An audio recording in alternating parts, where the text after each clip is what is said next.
What do you get when you cross an old Buckeye with two Ohio bourbons? Not just chicanery, but tomfoolery.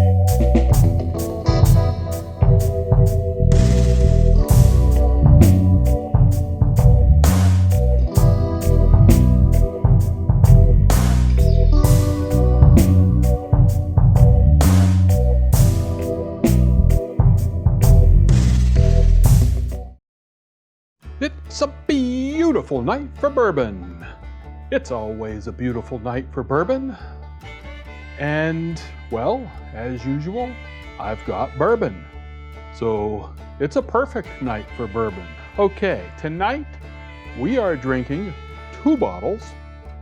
Well, we're not drinking both bottles entirely, but we are opening 2 bottles of bourbon from Ohio. I've got a bottle of Tom's Foolery bonded bourbon.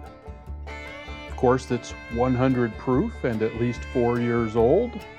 It is barrel number 37, bottle number 3, bottled in July of 2020. If you want to look at it, there it is. Hopefully you can see it.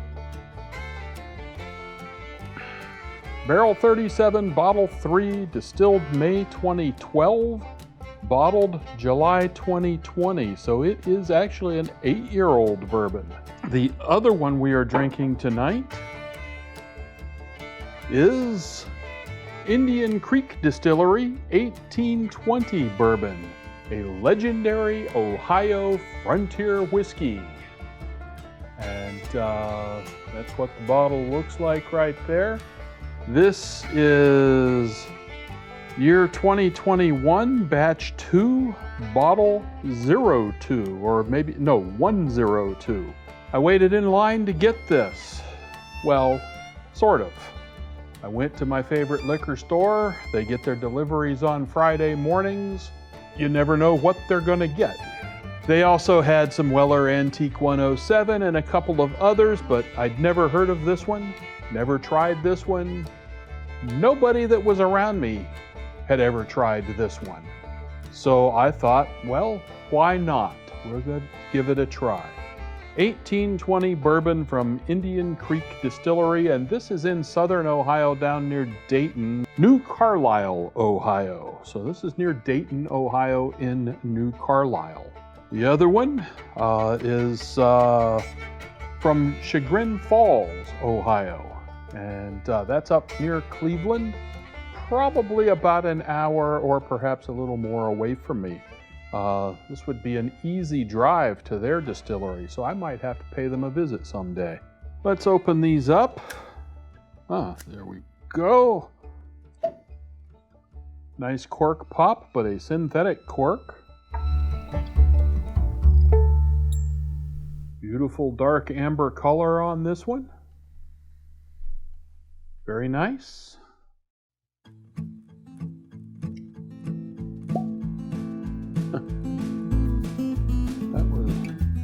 Seemed almost as though that had already been opened. Didn't seem like I was breaking any seal at all.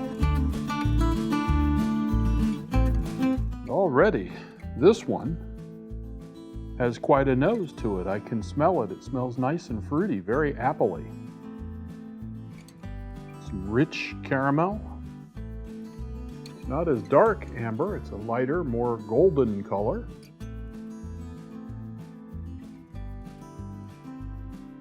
Bit of smokiness on the nose. A good barrel char there. Oh, what is that? Something below the smoke on this one. Not quite getting it. I should recognize it. This is a smell that I should recognize. There's some fruit there, a little darker fruits, dark cherries, I think. Oh, what is that smell? It's very pleasant, but a little bit chemically, but in a pleasant way. That smoke is just covering it up, whatever it is. This is a very smoky bourbon on the nose. Let's go back to tomfoolery. Yeah, this is very different. These are two very different bourbons. This one is sweeter. It's caramel, vanilla, oak, maybe some light fruits in this one, where the other one it was a little more darker fruits.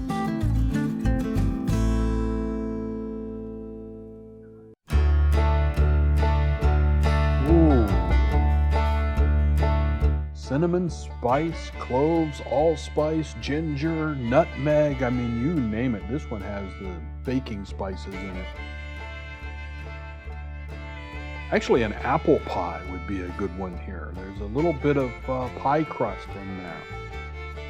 Some butter. Feels different than any bourbon on the palate. It's actually, it feels a little bit gritty. I'm not sure where that comes from. But it has a nice mouth feel to it. I don't actually mind that. That's actually it's actually a little different experience. Almost like drinking sand, but not bad like you would think it is. It's maybe you might call it like an undissolved sugar. Yeah, this is an apple pie. I know Tom's Foolery, the website, says that the distillery was actually originally, they were going to make Applejack, and they do. But when they bought their still, they were taught how to make bourbon. And so they did. This is a very sharp thing. This is something I think would be good in the autumn. It's probably the wrong bourbon for spring, but more of an autumnal bourbon. Just with the flavors. I really like it. It's good. But it's not something that you would expect in the spring.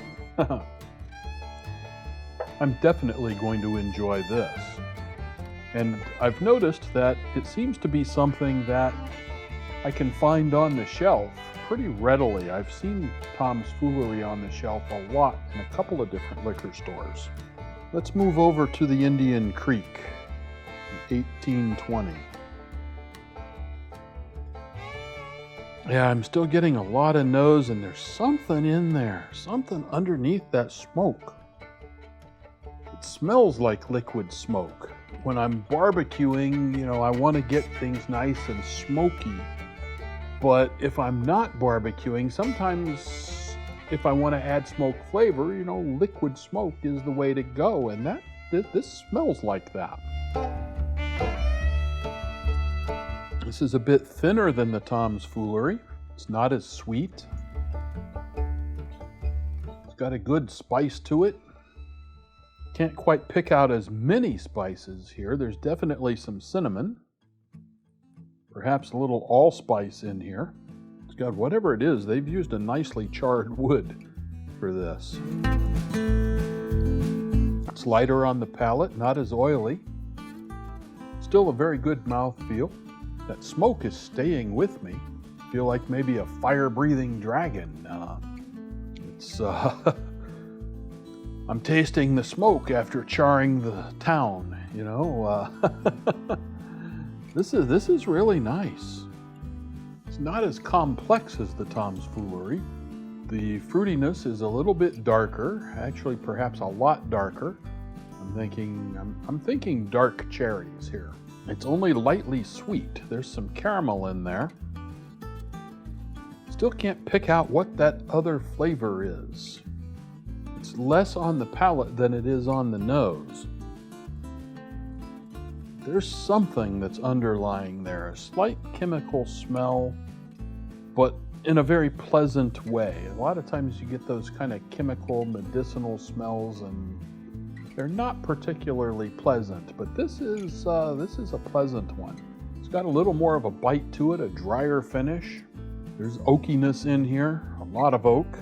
I really like smelling this. It smells better than it tastes, but it doesn't taste bad. It's pretty good. I think if I had to choose the two, though, I would choose to go with Tom's Foolery. This bottled in bond is it's a nice complex bourbon. Very pleasant, definitely leaves me wanting another glass. And I think when I get done with this video, that's exactly what I'm going to do, is pour another glass. I'll probably put away the Indian Creek for a little while, at least for tonight. After these 2 glasses, I'm probably only going to want 1 more to finish off the evening. If you like the videos, hit the like button, subscribe to the channel, share it with your friends, leave a comment down below. Have you tried either of these 2 bourbons? What do you think of them if you have? Thanks for watching, and y'all come back now. Here.